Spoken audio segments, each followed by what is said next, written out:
বাংলাদেশে আর বাংলাদেশের বাইরে পৃথিবীর বিভিন্ন প্রান্তে যেখান থেকে চ্যানেলে দেখছেন আপনাদের সকলকে সাদর আমন্ত্রণ তৃতীয় মাত্রা দেখবার জন্য। সাম্প্রতিক নানা বিষয় নিয়ে কথা বলবার জন্য আমার সঙ্গে স্টুডিওতে রয়েছেন, আমার বায় বসা আছেন বাংলাদেশ জাতীয়তাবাদী দল বিএনপি দলীয় সংসদ সদস্য ফজলে হুদা বাবুল, এবং আমার ডানে রয়েছেন বাংলাদেশ সুপ্রিম কোর্টের আইনজীবী এবং সংবিধান সংস্কার পরিষদ ছিল যেটা অধুনা লুপ্ত, এবং তার অন্যতম সদস্য ব্যারিস্টার মঈন ফিরোজী। স্বাগত আপনাদের দুজনকে তৃতীয় মাত্রায়। মিস্টার ফজলে হুদা বাবুল, আপনাকে বিশেষভাবে স্বাগত, আপনি প্রথমবারের মতো তৃতীয় মাত্রায়। আমার আপনার কাছে প্রথমেই একটু বুঝতে চাওয়া যে সরকারের সময় 2 মাসের খানিকটা বেশি সময় পেরোলো এবং ইতিমধ্যেই নানা রকমের প্রশ্ন উঠতে শুরু করেছে, কিন্তু যে প্রশ্নটা দিয়ে আমি শুরু করতে চাই এবং ব্যারিস্টার মঈন ফিরোজীও হয়তো তার সঙ্গে রিলেট করতে পারবেন, যে বিএনপি কি ইতিমধ্যেই পথচ্যুত নাকি লক্ষ্যে অবিচল? ধন্যবাদ জিল্লু ভাই, আপনি আমার অত্যন্ত শ্রদ্ধাভাজন একজন উপস্থাপক এবং রাজনৈতিক বিশ্লেষক। আপনার প্রত্যেকটা জিনিসই আমি ফলো করেছি 2010 সালেরও আগে থেকে, এবং সেটা আমি আজকে হাসতে পেরে নিজেকে সম্মানিত বোধ করছি। সেই সাথে আপনার জনপ্রিয় এই অনুষ্ঠানের সকল দর্শক, কলাকৌশলী এবং চ্যানেল আয়ের সাথে যারা যুক্ত সবাইকে আমার শুভেচ্ছা এবং কৃতজ্ঞতা। যেটা দিয়ে আপনি শুরু করেছেন যে লঘুপ্রষ্ট নাকি তার পথচ্যুত না লক্ষ্যে অবিচল, তার অভীষ্ট লক্ষ্যে অবিচল আছে। আসলে বিএনপিকে আপনি যদি বলেন এবং এই সরকারকে যদি বলেন, আমরা ছাত্র জীবনে একটা কথা শুনতাম, বিএনপি বিরোধী দল হিসেবে শক্তিশালী না হলেও বা সাকসেসফুল না হলেও সরকার খুব ভালো পরিচালনা করেন, এরকম একটা থিম ছিল, আপনিও জানেন। তো এই থিমের মূল কথা সেটা হচ্ছে যে বিএনপি যেভাবে সরকার পরিচালনা করেন সেটা হচ্ছে এখানে কোনো অভিনয়ের কোনো জায়গা থাকে না। বিএনপির রাজনীতিটাও যেরকম খোলামেলা, যেরকম ওপেন, যেরকম নিজেদেরকে গ্লোরিফাই করার রাজনীতি বিএনপিও কোনোদিনও করে না, ঠিক ওই একইভাবে সরকারেও বিএনপি কোনো কিছু রাগঢাক করে না সাধারণত। এক্সেপশনাল থাকে কিছু কিছু ক্ষেত্রে, 2-1টা ক্ষেত্রে। এখন আপনি যদি বলেন যে ফজলে হুদা আপনার টেরিটরিতে আপনার আসনে এই ঘটনাটা ঘটেছে, আপনি এটাকে লুকিয়ে রেখেছেন, এটা হয়তো একটা এক্সেপশনাল হবে। কিন্তু আপনি যদি ওভারঅল বিএনপির রাজনীতিটাকে যদি সামগ্রিকভাবে দেখেন এবং বিএনপির সরকারকে যদি দেখেন, আমরা সব কিছু খোলামেলাই কথা বলে খোলামেলাভাবেই জনগণ এটা জানতে পারে, বুঝতে পারে, মুক্ত চর্চার বুদ্ধি এবং মানুষের বাকস্বাধীনতাটাকে নিশ্চিত করা কিন্তু বিএনপির রাজনীতির একটা অন্যতম ভিত্তি, এটা আপনারা সবাই জানেন। তো সেক্ষেত্রে আমি মনে করি না যে পথভ্রষ্ট হয়েছে, বা এটা যে কেউ বলতেই পারেন, এটা তার ব্যক্তি স্বাধীনতা। কিন্তু আমি বিএনপির রাজনীতির একজন ক্ষুদ্র কর্মী হিসেবে আমি বলতে পারি বিএনপির লক্ষ্যভ্রষ্টও না, পথচ্যুতও না। বিএনপি সাধারণ মানুষকে নিয়ে কাজ করে, শুরু থেকেই করে, এখনও করছে, এবং সেই সুযোগ দীর্ঘ 24 বছর পর আবার বিএনপির কাছে এসেছে। এবং বিএনপি, আপনি মনে করেন বিএনপি তার অঙ্গীকার রক্ষায়, দেখুন বিএনপি তার অঙ্গীকার রক্ষায় কতটুকু বদ্ধপরিকর, আপনি যদি একটা খুব ছোট্ট একটা জিনিস খেয়াল করেন, সেটা ওটাতে আপনি আসবেন আমি জানি, কারণ যেখানেই যাচ্ছি এখন ওটাতেই আমাকে মুখোমুখি হতে হচ্ছে। সেটা হচ্ছে তেলের ক্ষেত্রে আসবেন। দেখুন বোরো কাটা শুরু হয়ে গেছে, এই আমি আসবার পরে গ্রাম থেকে আসবার সময় আমি দেখলাম বোরো কাটা শুরু হয়ে গেছে। এখন এসে কিন্তু ডিজেলের দামটা বাড়ানো হলো। তো এটা কেন? এটা হচ্ছে মানুষ, বিএনপি মানুষকে নিয়ে কাজ করে, মানুষ বিএনপিকে ক্ষমতায় নিয়ে এসেছে, এবং বিএনপি তার যেসব কর্মপরিকল্পনা নির্বাচনী ইস্তেহারে দিয়েছে, আপনি দেখেছেন প্রায় প্রত্যেকটাই বিএনপি শুরু করে দিয়েছে ইতিমধ্যে।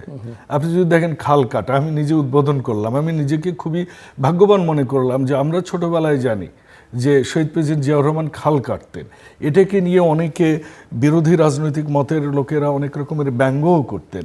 কিন্তু দেখুন এই খাল কাটার মাধ্যমে এটা বড় হয়ে বুঝতেছি যে এটার কতটুকু গুরুত্ব।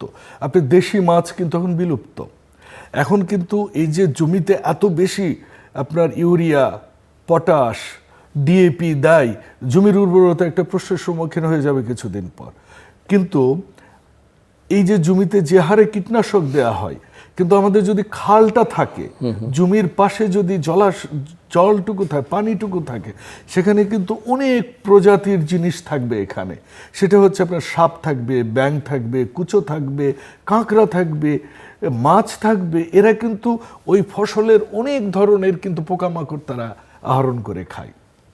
এবার আমাদের এলাকায় এর আগের বার আমনে আমি দেখলাম, আমি কৃষক দল করি এই কারণে বলছি, এগুলো দেখি আবার মাঝে মধ্যে হেঁটে হেঁটে, যে একটা ঘাড় মরা অসুখ, অসুখের নামটা এলাকার লোকেরা দিয়েছে, এটা বৈজ্ঞানিক নাম কি আমি জানি না, ঘাড় মরা অসুখ বললেন। তাতে করে কি ওই ফসলটা যেখানে 25 মণ হারে পার বিঘা পাবার কথা, ওই ফসলটা 12-14 মণে চলে এসছে। এই যে ঘাড়মরা অসুখ, এটার কিন্তু ওষুধ আবিষ্কৃত হয়নি, কিংবা হইলেও যথার্থ প্রয়োগটা হয়নি কিন্তু।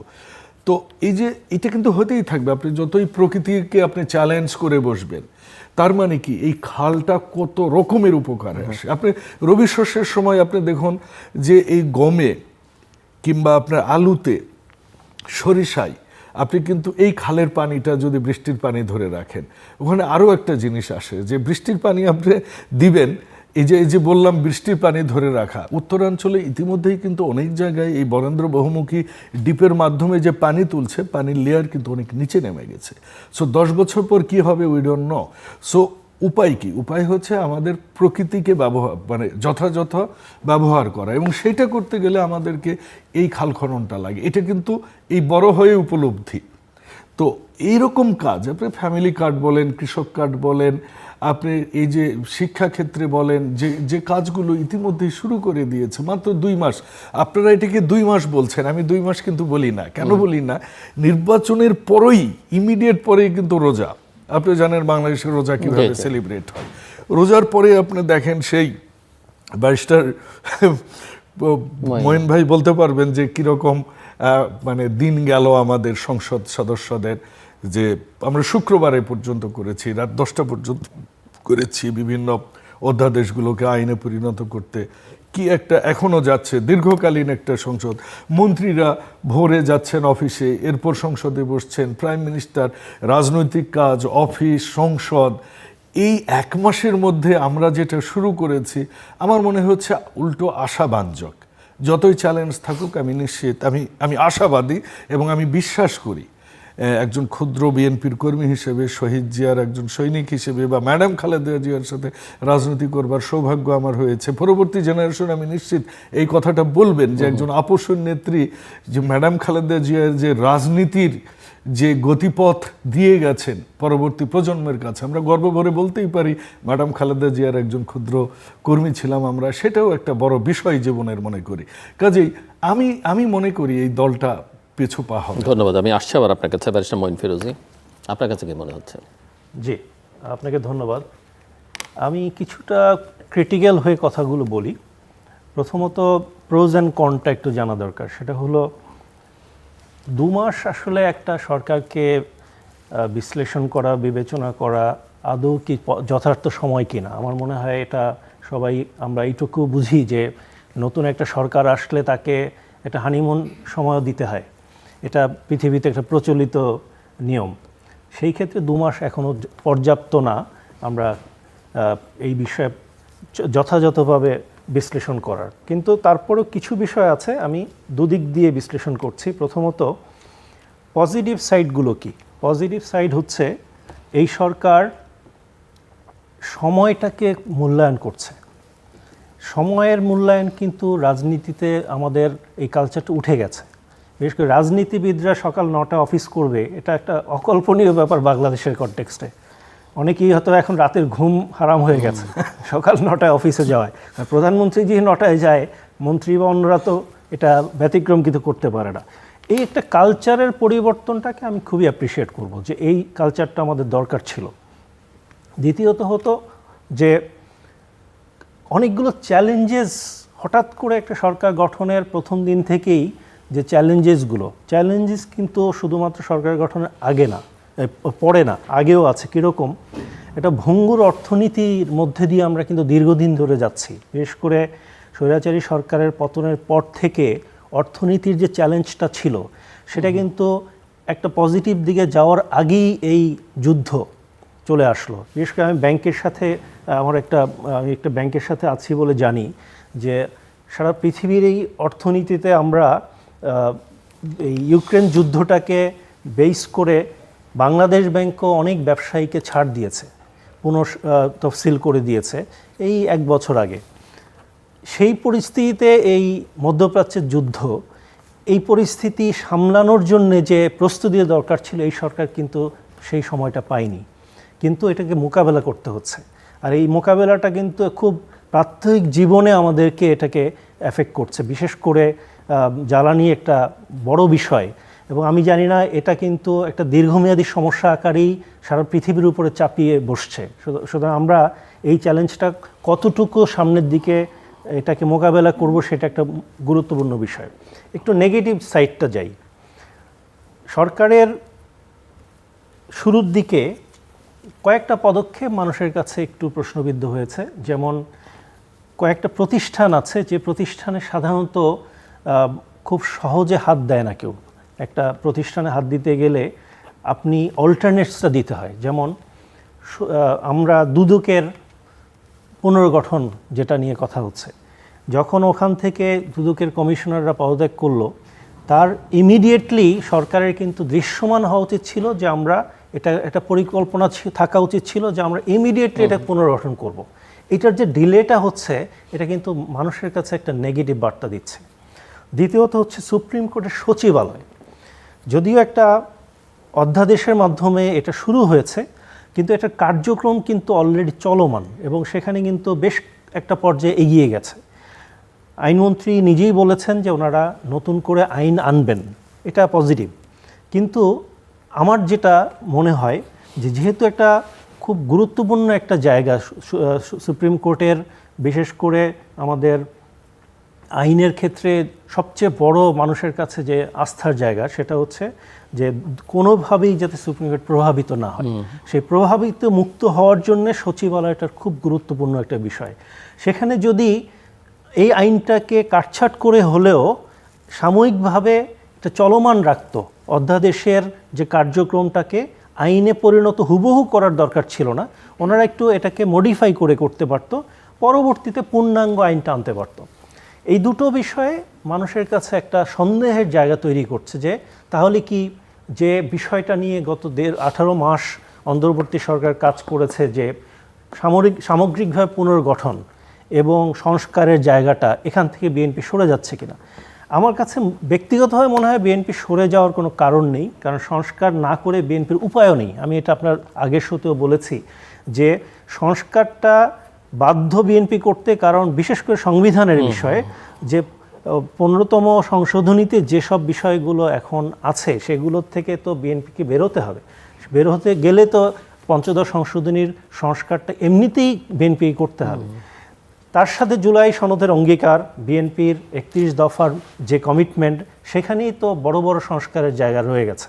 এই সংস্কার বিএনপি করবে বলেই আমি বিশ্বাস। এত দ্রুত আমি এখান থেকে, বিরোধী দল যেভাবে এটাকে একটা রাজনৈতিক ইস্যু বানানোর চেষ্টা করেছে, আমি মনে করি এটা করা ঠিক না। সুযোগ দিতে হবে, সময় দিতে হবে। বিশেষ করে সংবিধানের বিষয়ে আমি বারবার একটা কথা বলে থাকি, সেটা হচ্ছে সংবিধান যে কোনো সংস্কার করতে গেলে এটার সুদূর প্রসারী এটার প্রভাব কি হবে সেটা আগে থেকে না বুঝে করা উচিত না। হুটহাট করে আমি একটা জিনিস সংবিধান হাত দিয়ে দিলাম যাতে পরবর্তীতে এটা কোর্টে চ্যালেঞ্জ হচ্ছে, পরবর্তীতে আরেকটা সরকারে সেটা আবার পরিবর্তন করছে, এই ধরনের সংস্কারের প্রয়োজন নেই। আমাদের এমন একটা সংস্কার দরকার যেটা সামগ্রিকভাবে এটা দীর্ঘদিন ধরে দেশ উপকৃত হবে, দল না, দেশ উপকৃত হবে। সেই ক্ষেত্রে আমি মনে করি আমার মূল্যায়ন হচ্ছে এই সরকারের শুরুর দিকে মানুষের মধ্যে যাতে আস্থার জায়গা তৈরি হয়, সেখানে আরও পিয়ারের জায়গাটা তৈরি করা দরকার ছিল। যে জায়গা তাদের বিশেষ করে দুদকের বিষয়ে আর সচিবালয়ের, সুপ্রিম কোর্টের সচিবালয় নিয়ে যে ধরনের কাজ করা উচিত ছিল, এখানে মানুষের মাঝে এটা ক্লিয়ার পিকচারটা দেওয়া উচিত ছিল যে আসলে আমাদের এই বিষয়গুলো সাময়িকভাবে আমরা এইভাবে করছি, বাট আমাদের পরবর্তী দীর্ঘমেয়াদী পরিকল্পনা এরকম। এই রূপরেখাটা পর্যাপ্তভাবে মানুষের কাছে আসেনি। সো মিস্টার বাবুল, আপনি শুনছিলেন এবং একজন বিপ্লবী, সম্ভবত খুব বিশ্বখ্যাত চে গুয়েভারার কথা হবে এটা, যে তিনি বলছেন যে বিপ্লবটা ইনিশিয়েট করেন ক্রেজি পিপল এবং সেটাকে রান করেন ব্রেভ পিপল, এবং সেটা সুফলটা বের করে আনবার যাদের দায়িত্ব তারা আসলে কাউবয়েডস। সো আমি 24কে বিপ্লব বলছি না, বাট অভ্যুত্থান, অনেকে এটাকে বাংলাদেশ এখন বিপ্লবও বলছেন। কিন্তু আপনাদের মধ্যে আমি কাওয়ার শব্দটা যদি ব্যবহার নাও করি, মানে অনেক রকমের দ্বিধা কাজ করছে কি না, যে অঙ্গীকারগুলো করেছেন, দ্রুত কিছু কিছু প্রশ্ন ব্যারিস্টার মঈন রাখলেন। ধন্যবাদ। ব্যারিস্টার মঈন খুব সুন্দরভাবে বলেছেন, জিল্লু ভাই ভালোই একটা প্রসঙ্গ নিয়ে এসেছেন যে আমরা কি আসলে ভয় পাচ্ছি কিনা বা কোনো সন্দেহ আছে কিনা। সরকারে থাকলে এরকমটা অন্যরা বলবে, এটাতে বিএনপি খুবই অভ্যস্ত। আর আপনি জানেন যে বিএনপি কিন্তু মিডিয়ার আঁচড় খেয়েই বেঁচে থাকে, টিকে থাকে, এবং বিএনপির দিন শেষে জনগণের উপর ভরসা করেই চলে। আমি যদি মঈন ভাইয়ের লাস্টের কথা থেকেই আমি শুরু করি, যে ভেবে চিন্তে একটু বুঝে শুনে করা উচিত। আবার উনি বলছেন যে সুপ্রিম কোর্টটা এখনই এটা কেন কোনো মতে করলো না, কেন ছোটোখাটো করে হলেও, কাটাছেঁড়া করে হলেও অধ্যাদেশটা কেন করলো না। এর পূর্ণ ব্যাখ্যা আপনার সাথে যিনি ছিলেন, আমাদের এখন স্বরাষ্ট্রমন্ত্রী জনাব সালাউদ্দিন আহমেদ ভাই, উনি কিন্তু ব্যাখ্যা দিয়েছেন। যদিও উনি ব্যাখ্যা দিতে উঠলেই আমরা দেখেছি বিরোধী দলের লোকজন, এখানে একটা খুব সিম্পল একটা লজিক, যে উনিই তো সংস্কার প্রক্রিয়ার সাথে 8 মাস বিএনপির পক্ষ থেকে নেতৃত্ব দিয়েছেন, কাজে ব্যাখ্যাগুলো উনি দিবেন, এটা খুব স্বাভাবিক। এমন না যে উনি আমাদের আইনমন্ত্রী আইন জানেন না। আমাদের আইনমন্ত্রী কিন্তু one of the finest brilliant আইনজীবী মানুষ। এবং উনি আমি যে একটা গ্রুপ অফ কোম্পানিতে আমি যেখানে ছিলাম, আমাদের অপোজিশনকে উনি কিন্তু আইনগত সেবা দিতেন। তো আমরা দেখেছি যে উনি কতটা বুদ্ধিদীপ্ত মানুষ, আমি পেশাতেও দেখেছি। বিশ্ববিদ্যালয়ে আমার পাশের রুমে থাকতেন, আমরা দেখেছি হাউ মাচ উনি মানে চর্চা করতেন জ্ঞানের। তো ওনার পক্ষে যে খুবই সম্ভব, এটা খুবই ইজি একটা বিষয়। তাছাড়া ওনার পুরো প্র্যাকটিসিং লাইফটাই সেটা বলে। সরি, আমি ওনার সম্পর্কে বেশি বলে ফেললাম। কিন্তু বিষয়টা হচ্ছে যে উনি স্বরাষ্ট্রমন্ত্রীর পাশাপাশি মাননীয় আইনমন্ত্রীও ডিটেল ব্যাখ্যা দিয়েছেন, সংসদে এটা লিপিবদ্ধ আছে, এবং স্পিকার এখানে রুলিং দিয়েছেন। এবং আমরা বলেছি যে কেন এই অধ্যাদেশগুলো আমরা নিয়ে কাজ করলাম না এখন, এটার বিস্তারিত ব্যাখ্যা দিয়েছে। দেখুন, একটা ব্যাখ্যা যদি আপনাকে বলি, যেটা নিয়ে অনেকে খুবই সোচ্চার, বিএনপি তাহলে কি করছে, খুবই অনেকে শঙ্কিত, এমনকি সাধারণত একজন মানুষও কিন্তু প্রশ্ন করছে, যেটা সত্য কথা। ওই যে আমরা যে ন্যারেটিভটা আমরা কিন্তু মার্কেটিং করি না বিএনপি, এটাও একটা বিএনপির রাজনৈতিক আপনি স্ট্যান্ডও বলতে পারেন, যে এখানে ন্যারেটিভের তো প্রয়োজন নাই। প্রয়োজনটা হচ্ছে আমরা বলেছি আমরা জুলাই সনদ বাস্তবায়ন করব, আমরা যেটা স্বাক্ষর করেছি, যেগুলোতে আমরা নোট অফ ডিসেন্ট দিয়েছি, সেগুলো আমাদের যে মত দিয়েছি ওই মত অনুযায়ী আমরা করব। এবং যে কারণেই জনগণ কিন্তু আমাদেরকে রায় দিয়েছেন। কেউ কেউ একটা কথা বলেন, তাহলে গণভোটের এটা ওই অধ্যাদেশ এইটা সেটা। গণভোটের জন্য যে আদেশটা দিয়েছিলেন, এই আদেশটা আইনগত হোক বেআইনগত হোক যাই হোক, বিএনপি কিন্তু এখানে ভোটে অংশগ্রহণ করেছে, গণভোটেও বিএনপি ভোটও দিয়েছে। বিএনপির ভোট ছাড়া তো 70% ভোট পায় না, এটা তো একটা নির্মোহ সত্য কথা।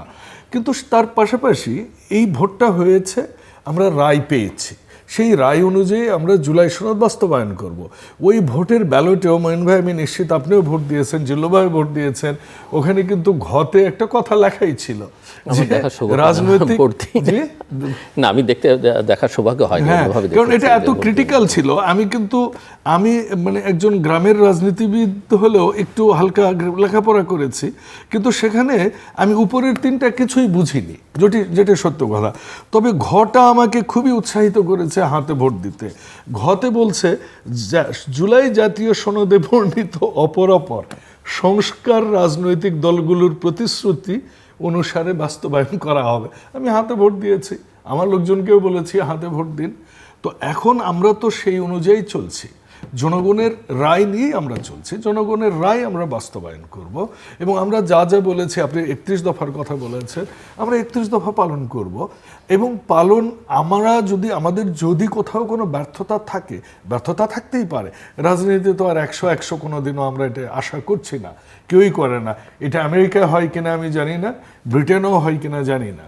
তবে নির্বাচনী ইস্তেহার আমরা পালন করার সর্বাত্মক চেষ্টা করব। আমাদের 31 দফা আমরা ইমপ্লিমেন্ট করার সর্বাত্মক চেষ্টা করব। আমরা করছি অলরেডি, ইতিমধ্যে we are on the track already.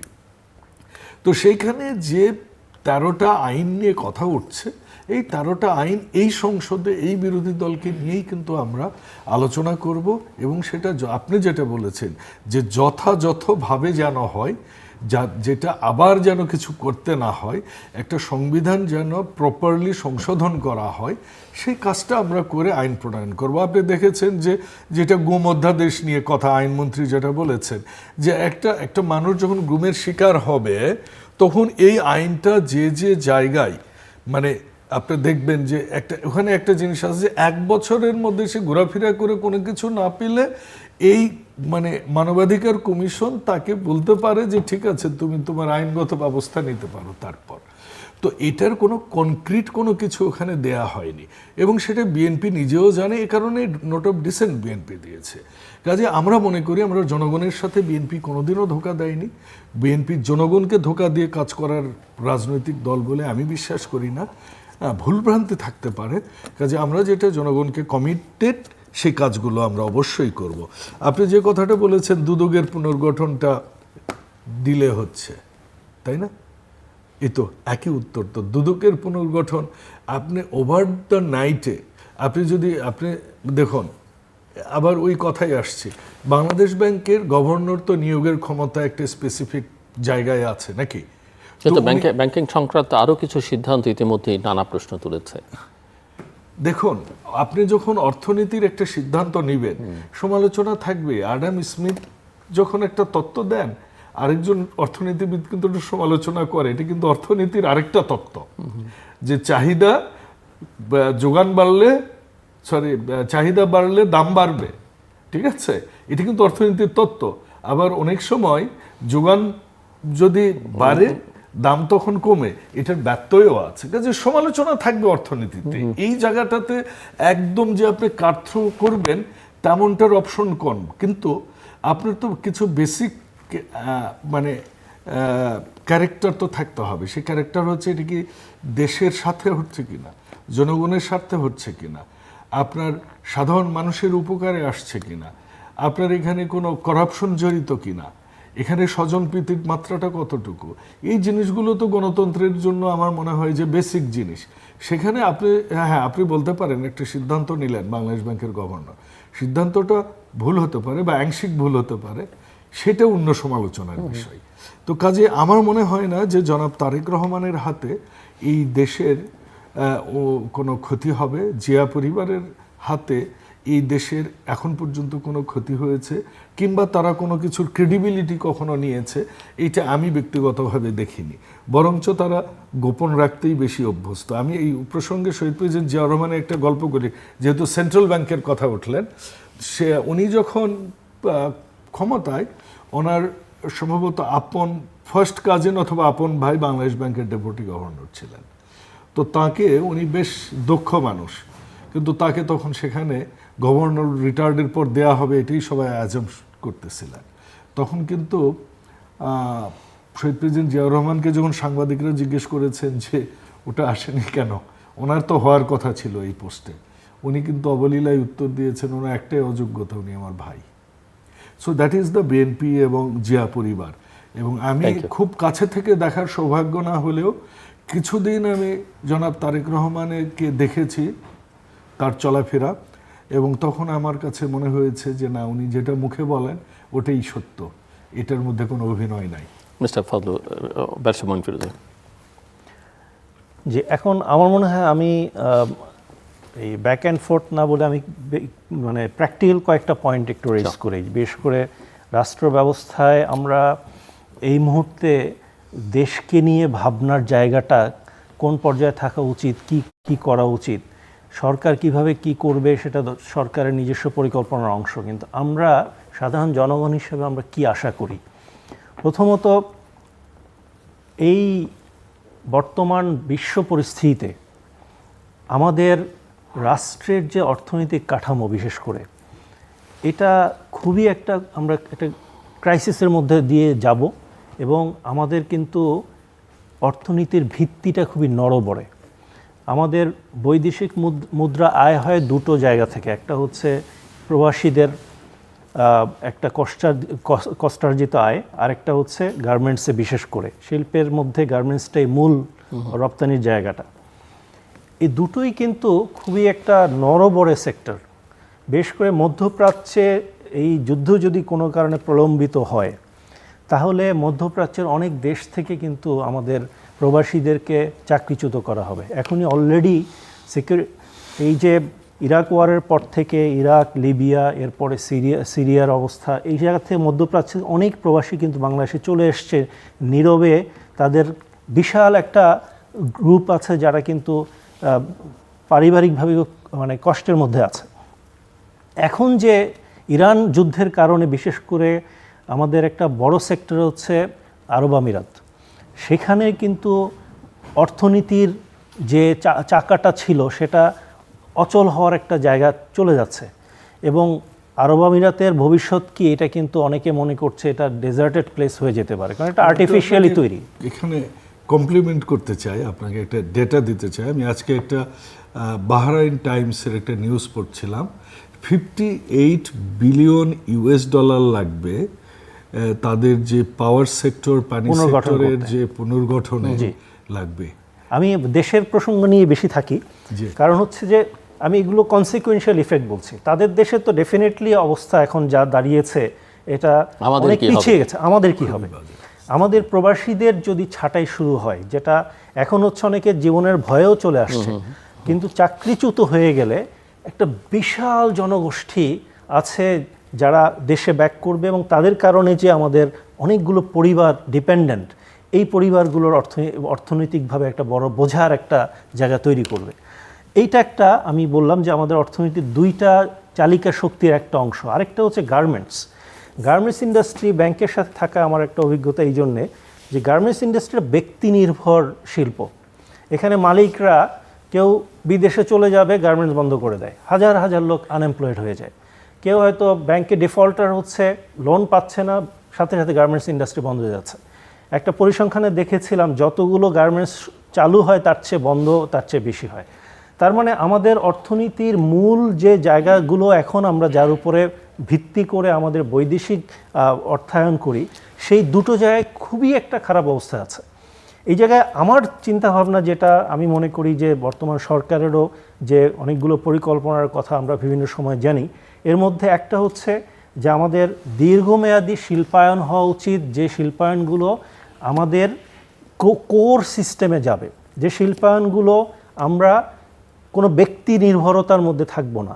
আগে যেগুলো ছিল, জুট মিল ছিল, তারপর বড় বড় কলকারখানা যেগুলো ছিল, বেশ করে আপনার এই চিনি সেক্টর ছিল, তারপরে বস্ত্র সেক্টর ছিল, এই জায়গাগুলোর উপরে সরকারের একটা বড় ধরনের ফোকাস করা উচিত।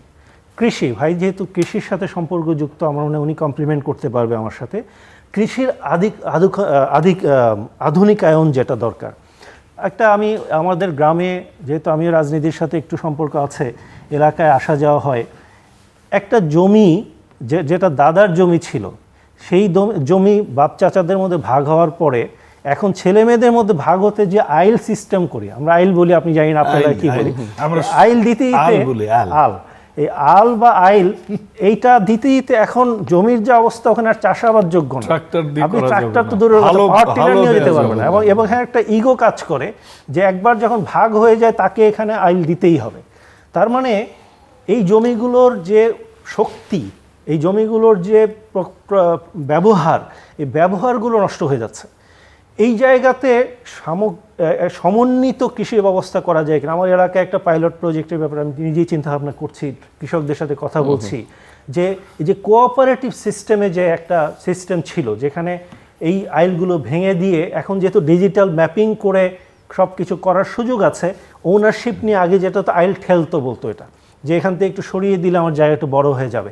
এখন সেই জায়গায় যেহেতু আধুনিক সিস্টেমে এটা সুযোগ আছে নির্ধারিত করে দেয়া কোন অংশটুকু আমার, যদি সমন্বিত কৃষি ব্যবস্থা চালু করা যায়, সেখানে ব্যাংক সেক্টর থেকে পর্যাপ্ত যদি ফাইন্যান্স করা হয়, আধুনিকায়ন করা হয়, তাহলে আমাদের ভবিষ্যতে কৃষি নির্ভর অর্থনীতি, সাস্টেনেবল ইন্ডাস্ট্রিয়ালাইজেশন, এই দুটোর উপরে মূল ফোকাসটা যদি তাহলে গার্মেন্টস এবং প্রবাসীদের আয়টা কমপ্লিমেন্টারি হিসেবে আসবে। এই জায়গাতে আমাদের খুব বেশি জরুরি ফোকাস করা, না হলে কিন্তু আমরা এই বৈদেশিক ধাক্কায়, বৈশ্বিক যে যুদ্ধ পরবর্তী যে ধাক্কাটা আমাদের উপরে আসবে, এখান থেকে বেরোতে পারবো না। জি, এটা বাবুল। অনেক কিছু চলে আসছে এবং থ্যাংক ইউ, মানে অনেক সম্ভাবনার কথা বলেছেন ব্যারিস্টার। মনে হলো একজন হিসাব বিজ্ঞানীর মতো বা অর্থনৈতিক বোদ্ধার মতো উনি কথা বলেছেন, একজন ব্যারিস্টার। এটা খুবই বিশাল বিষয়। আইনজীবীদের সব বিষয়ে কম বেশি জ্ঞান থাকতে, কারণ তাদের যে সব ধরনের কিছু থাকে, সব ধরনের ক্লায়েন্টস থাকে। এটাই প্রমাণ দিলেন আপনি। দেখুন, প্রথমে যে আপনি কথাটা বলেছেন যে রাষ্ট্রকে ভাবনার জায়গা, আসলে আমাদের টকশো বলেন, সব জায়গায় আমাদের ওই অল্টারনেটিভ জিনিসগুলোই আমাদের ভাবা উচিত। একটা রাজনীতিবিদ কি করছে, একটা রাজনৈতিক দল কি করছে, তার চেয়ে বড় কথা আমি কি করছি, আমরা কি করতে পারি, আমরা সবাই মিলে কি করব। সবাই কিন্তু সবার সাথেই সম্পৃক্ত। যখন রাষ্ট্রের ভাবনা, আপনি যথার্থই বলেছেন যে রাষ্ট্রের অর্থনৈতিক কাঠামোটা খুবই ভঙ্গুর, এটা আমারও ব্যক্তিগত চিন্তা। দল করলেও বিএনপি কোনোদিনও দলকানা তৈরি করে না, আমাকে করেনি অন্তত। তো সেইখানে আপনি যেটা বলেছেন যে এই যে দর্জি ব্যবসা, কাপড় আপনার না, বোতামও আপনার না, জিপারও আপনার না, সুতাও আপনার না, আপনি হচ্ছেন, আমাদের ছোটবেলায় বলতো দর্জি বা খলিফা বলতো ছোটবেলায়। কেন খলিফা বলতো, এটার কারণ আমি এখনো খলিফা হারুনুর রশিদ বেঁচে থাকলে হয়তো জিজ্ঞেস করা যেত।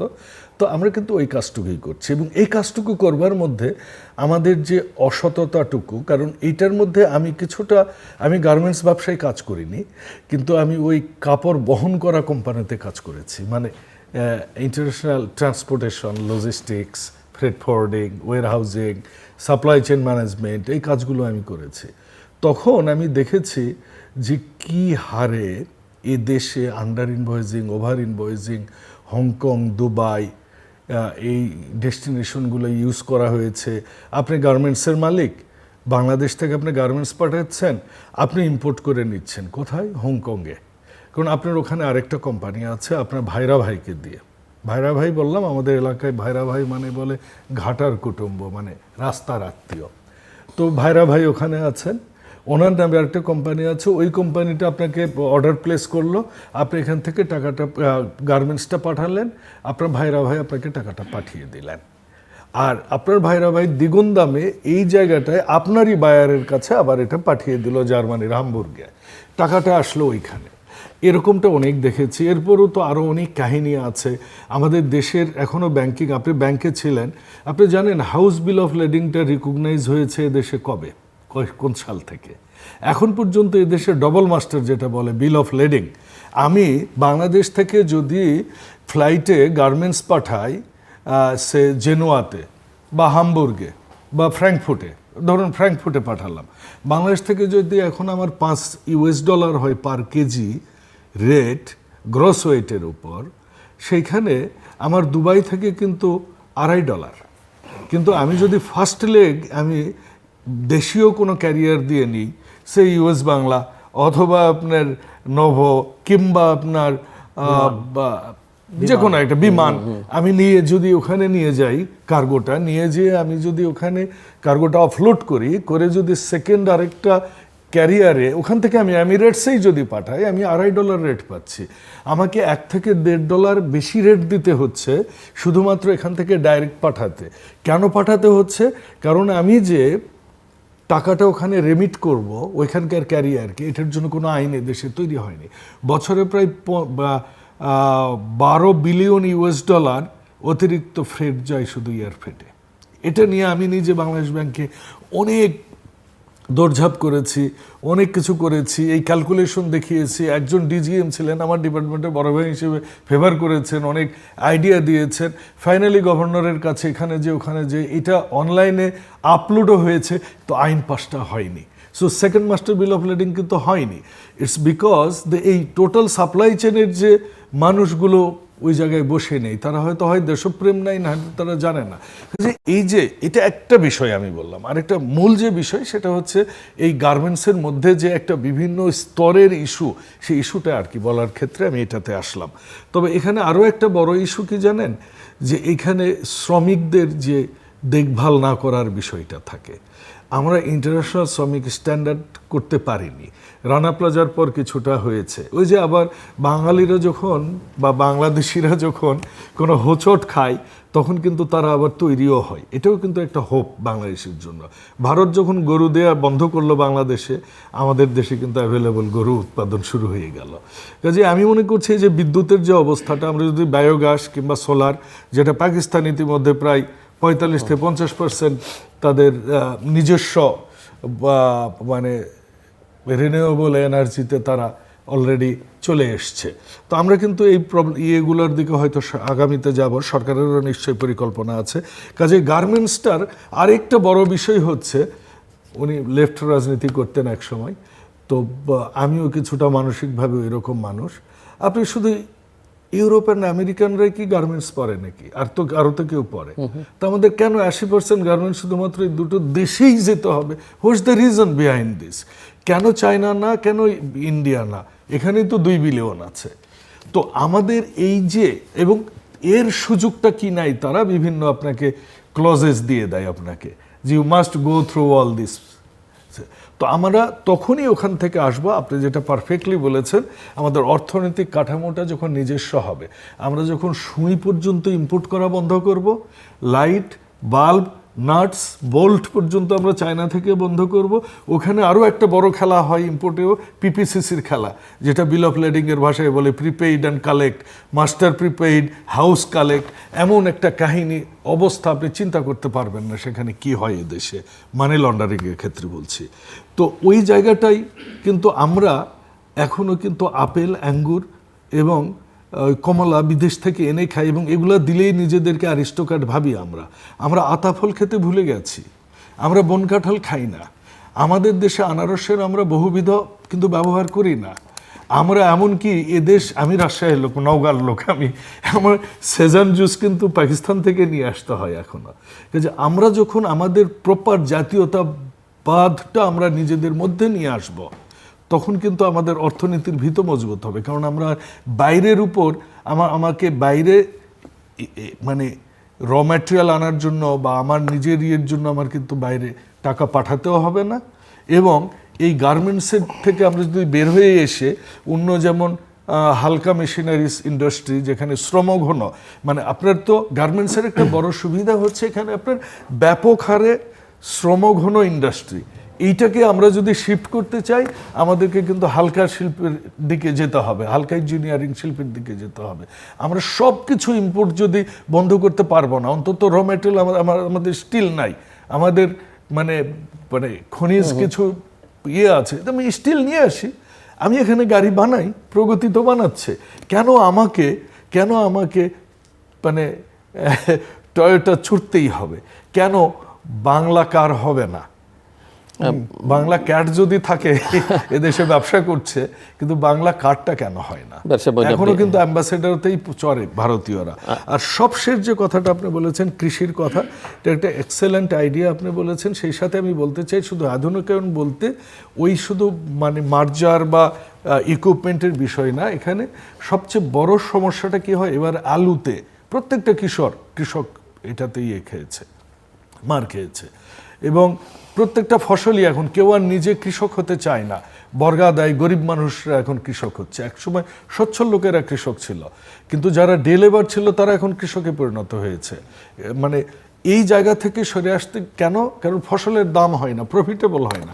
এইটাকে প্রফিটেবল করবার দুটো তথ্য, মানে সারা বাংলাদেশে কতটুকু আলু হলো, কতটুকু কপি হলো, কতটুকু কনজামশন আছে, রিকোয়ারমেন্ট কত, ওইটার উপর যদি মাঠ লেভেলের যেসব কৃষি কর্মকর্তারা আছে, সরকার যদি এটিকে সমন্বয় করতে পারে, সেই অনুযায়ী যদি ফসল উৎপাদন হয়, আপনার লোকাল কনজামশনই তো প্রায় সবই, বরঞ্চ এক্সপোর্ট করা সম্ভব হবে।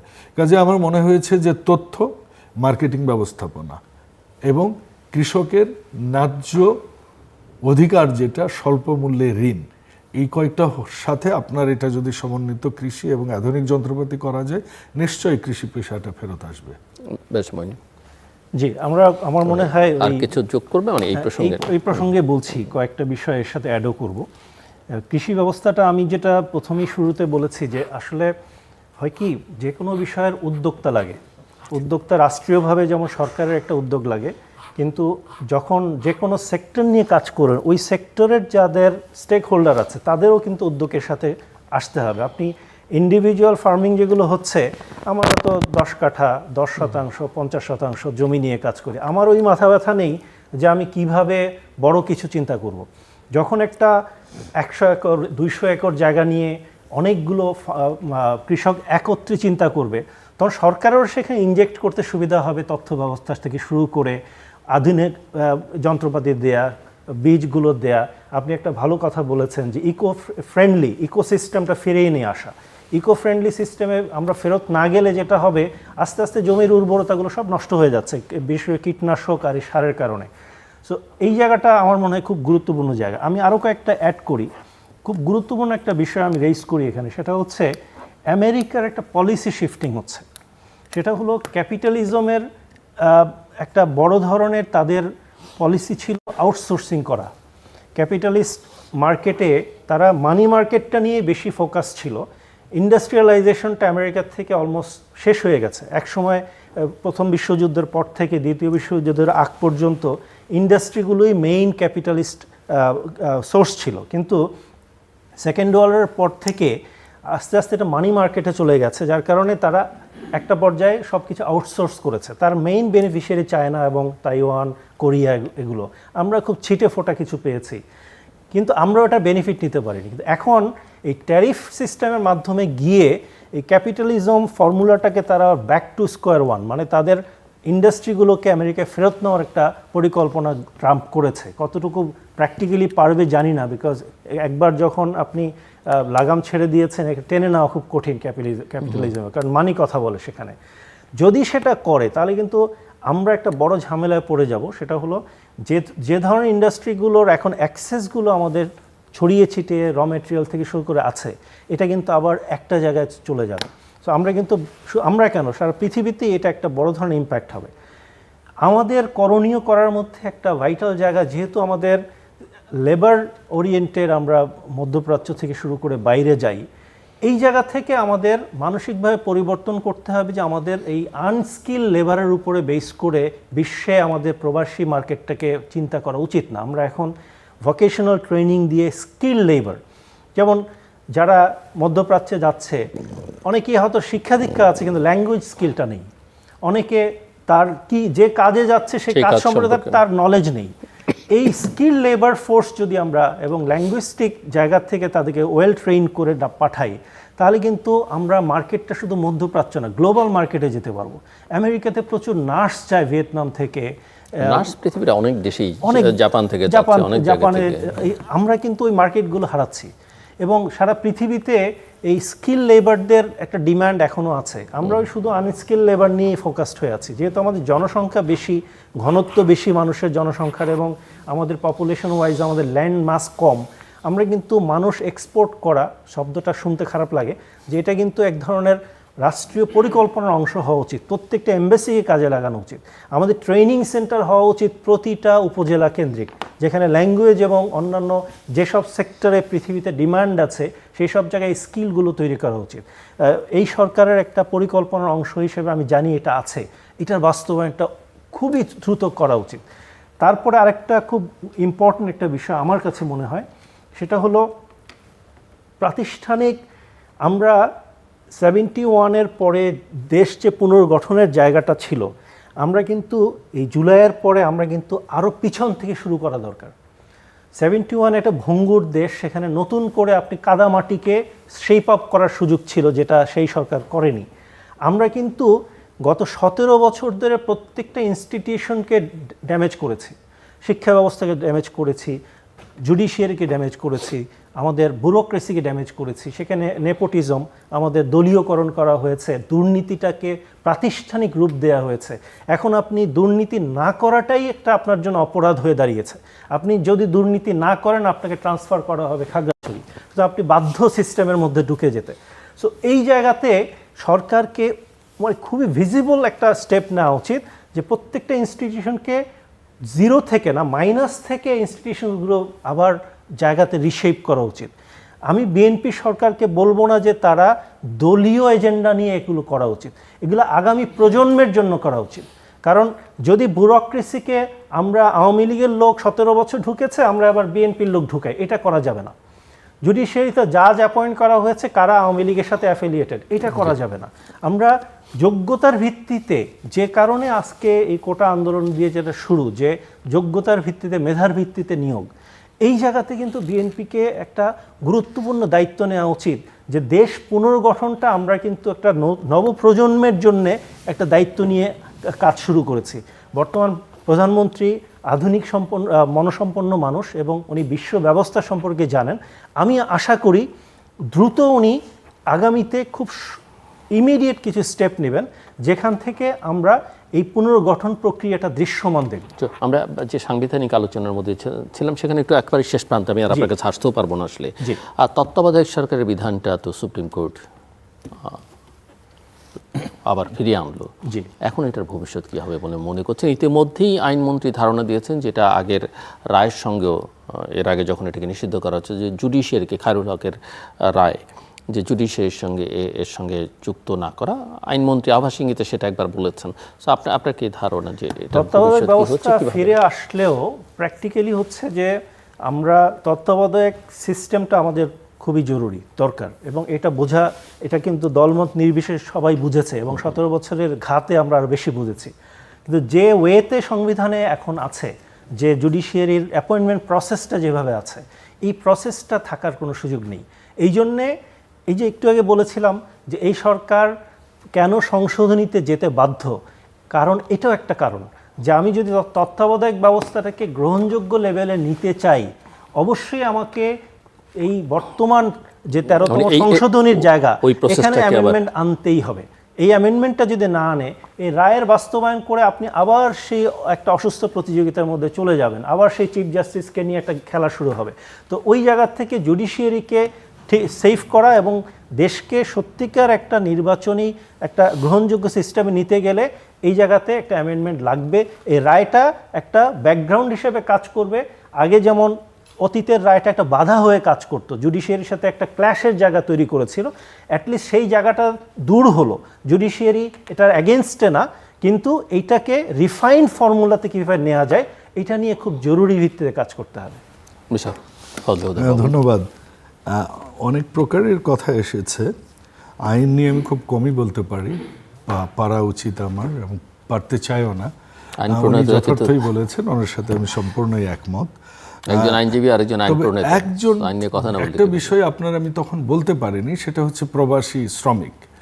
দেখুন, শহীদ প্রেসিডেন্ট জিয়াউর রহমান যখন এই লেবার এক্সপোর্ট শুরু করলেন, এরপর কিন্তু নতুন মার্কেট বলতে যেটা এসেছে সেটা ইউরোপ আমেরিকায় কিছু আপনার ট্যাক্সি ড্রাইভার যোগ হয়েছে। এর বাইরে মার্কেট কিন্তু আমরা অনুসন্ধান করিনি বললেই চলে। আমি এ পর্যন্ত 2 মিনিট কথা বলবার স্কোপ পেয়েছি সংসদে। আমি প্রথম কথা বলেছি, বাংলাদেশের আইন প্রায় 369টার মতো আপনার ব্রিটিশ এবং পাকিস্তান আমলের, এটা দ্রুত সংস্কার করে আপডেট করা দরকার।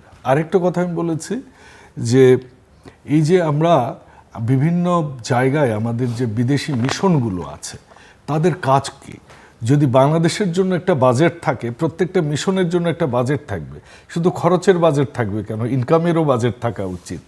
এবং এই মিশনগুলো কি কি কাজ করে, ওইখানে লেবারের কি কি সম্ভাবনা আছে, এটা দেখা। আর এটা আমি সংসদে 2 মিনিট আজ পর্যন্ত সময় পেয়েছি। আমি আজকে ইচ্ছে করেই কথা বলিনি, আমাকে হুইপ সাহেব বারবার বলছিলেন, যেহেতু আমার পিএম নাই, everyone wants to show up themselves, so it's a human nature. তো আমি বললাম কালকে বলবো, বলে চলে আসলাম টক শোতে। এখন মজার বিষয় হচ্ছে যে আপনি যেটা বলছেন, এটার সাথে আমি প্রথমে একটু বলতে চাই যে বাংলাদেশের শ্রমিকগুলা এই মধ্যপ্রাচ্যে এমন শ্রমিক যারা হচ্ছে নির্মাণ শ্রমিক, পরিচ্ছন্ন শ্রমিক এবং খুবই নিম্নমানের কাজ যারা করে, সেই কাজগুলোই আমাদের এখানকার শ্রমিকরা মধ্যপ্রাচ্যে অধিকাংশ ক্ষেত্রেই করে। ট্যাক্সি, দুবাইয়ে কিছু ট্যাক্সি চালাই। আমি থেকেছি মধ্যপ্রাচ্যে 5 years. I was the MENA country's head finance at that time. So I have that experience. So that's why I'm adding you. So ওই ক্ষেত্রে এই আপনি যখনই এই রিকনস্ট্রাকশনটা হবে, এই মানের লেবারগুলো মধ্যপ্রাচ্যে লাগবেই। এটা নাম্বার ওয়ান, এটা আমি মনে করি। কাজে এই শ্রমিকের খুব একটা ব্যত্যয় ঘটবে না। যেইটা আমাদের সমস্যা আমি মনে করি, আপনি যেটা যথার্থই বলেছেন যে আমাদের স্কিলড লেবার নেই।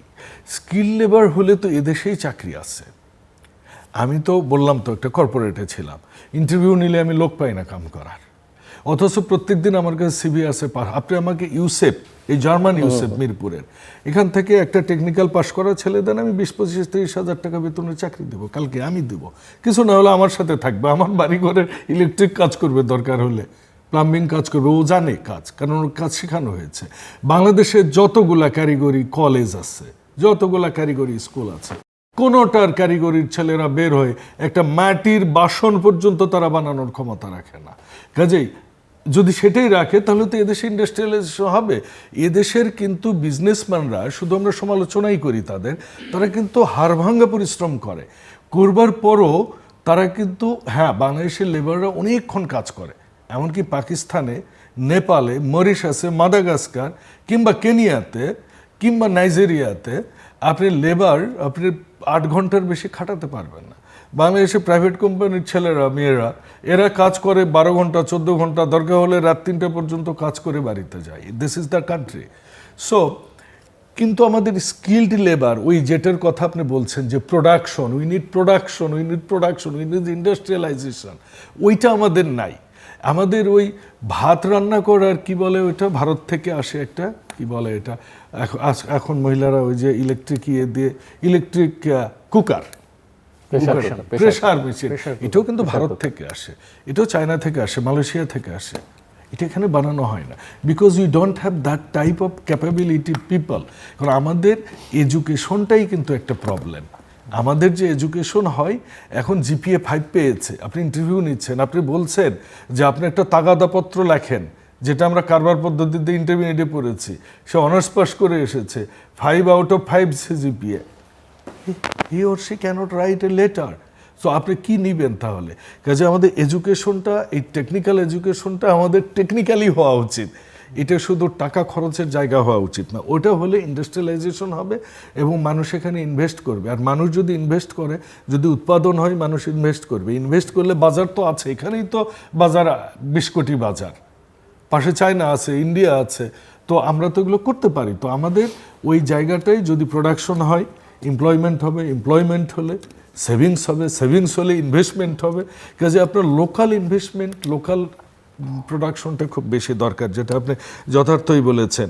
আরেকটা কথা আমি বলতে চাই, দেখুন যে আপনি যেটা বলছেন চেঞ্জ কিন্তু জনাব তারেক রহমান শুরু করেছেন, এবং এই কারণে 146 জন ধানের শীষ নিয়ে সবাই নতুন পার্লামেন্ট মেম্বার। এবং আমি নিজেও জানি না, কারণ 22-এ আমি আমার আগের কোম্পানির চাকরি ছেড়ে আমি আন্দোলন সংগ্রামে, যখন শেখ হাসিনা যখন পালাই গেলেন, আমার কিন্তু তখন জেল খাটা, জমি জমা বিক্রি করা, আমি অসহায়, পকেটে টাকা নেই, বাসে চড়ি, আমি কিন্তু আবার চাকরির অফার পেলাম, আমি কিন্তু আবার চাকরি শুরু করলাম। কারণ আমি ভাবিনি যে আমি টিকিট পাবো, কারণ আমাকে তো চিনে না, স্থায়ী কমিটির লোকেরাও চিনে না, কিন্তু এই বিএনপি কিন্তু আমাকে খুঁজে এনেছে। 3 তারিখে যখন আমার মনোনয়ন ডিক্লেয়ার করে, তখন ওই দিন কিন্তু আমি অফিসে, ইউটিউবে আমার কলিগরা এসে বলছে, স্যার আপনি তো মনোনয়ন পেয়েছেন। So that beauty is also there in this country.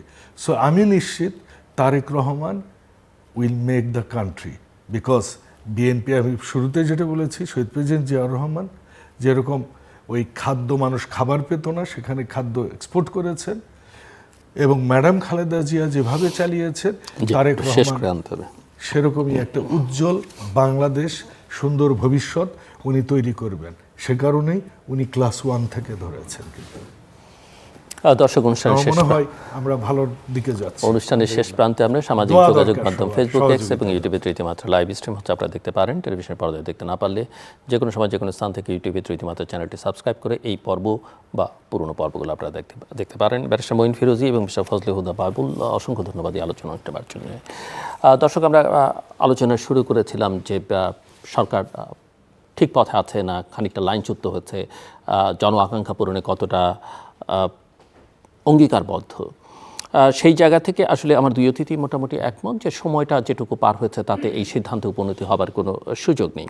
তবে রাষ্ট্র কাঠামোর সংস্কার বা জুলাই সনদ, সংবিধান, এইসব আলোচনার বাইরেও দুই অতিথি অনেকগুলো বিষয় নিয়ে এসেছেন। তার মধ্যে কৃষি প্রাধান্য পেয়েছে, তার মধ্যে যে আমাদের বৈদেশিক কর্মসংস্থান, তাদের স্কিল ডেভেলপমেন্ট, নানা বিষয়ে আলোচনার মধ্যে এসছে। আমার ধারণা যে নীতি নির্ধারকরা এই বিষয়গুলোতে অনেক গুরুত্ব দেবেন এবং সংসদ যদি কেবলমাত্র ওই রাষ্ট্র কাঠামোর সংস্কারের মধ্যে, যেটা খুবই জরুরি এবং এটা শুধু দেশের জন্য জরুরি না, যারা ক্ষমতা আছেন তাদের ভবিষ্যতের জন্য জরুরি, শুধু ওর মধ্যে সীমাবদ্ধ থাকলে কিন্তু দেশ কিন্তু বিপদের মধ্যে বা সংকটের মধ্যে পড়বে এবং সেই সংকট উত্তরণের জন্য সবগুলো বিষয়ে নজর দিতে হবে, সামগ্রিকভাবে সমস্ত কিছু চিন্তা করতে হবে। যেমন আজকের যে সংকট, আমরা জ্বালানি সংকট নিয়ে কথা বলছিলাম, এই সংকটের দায় এই সরকারের নয়, এই সংকটের দায় কেবলমাত্র দেশের অভ্যন্তরীণ বিষয় নয়, এর বহির্বিশ্বের জন্য অনেকাংশে দায়ী। কিন্তু সত্যটা জনসমক্ষে প্রকাশ করা, এই জায়গায় একটু ট্রান্সপারেন্সির অভাব অনেকে আছে মনে করেন এবং সবসময় আগের সরকারের মতো অস্বীকার করবার যে প্রবণতা, সেই প্রবণতার মধ্যে আটকে থাকলে কিন্তু শেষ পর্যন্ত সরকারই নানা ধরনের সমালোচনার মুখে পড়বে। কাজে সত্যটা তুলে ধরা, জনগণকে মানসিকভাবে প্রস্তুত রাখা, একই সঙ্গে সমস্যার বা সংকট সমাধানের উদ্যোগ নেওয়া, সেটাই হচ্ছে একটা ভালো সরকারের কাজ। আমাদের সঙ্গে থাকবার জন্য অসংখ্য ধন্যবাদ। আপনাদের সবার জন্য শুভকামনা।